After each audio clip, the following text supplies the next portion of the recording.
శ్రేష్టమైన అర్పణను దేవునికి హేబేలు అర్పించడం మూలంగా తన విశ్వాసాన్ని ప్రకటించుకున్నాడు. పిల్లారా, దేవునికి స్తోత్రం. మనం అర్పణ ఇవ్వాలనుకోండి, ఎట్లా ఇస్తాం? మనం పరిశీలించుకోండి.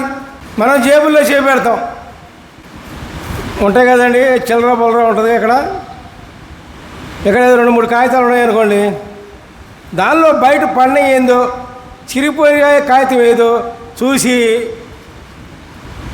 ఇక్కడ వేస్తాం. దేవునికి శ్రేష్టమైన అర్పణ కాదు అది. హేబేలు శ్రేష్టమైన అర్పణ అర్పించాడు కాబట్టి హేబేలుని దేవుడు అంగీకరించాడు. హేబేలు అర్పణ దేవుడు అంగీకరించాడు. అప్పుడు దేవుడు సంతోషించాడు. ఎవరిని చూసి? హేబేలుని చూసి. అతను చనిపోయినా సరే దేవుడు హేబేలుతో మాట్లాడాడంట. ప్రియులారా, దేవునికి స్తోత్రం.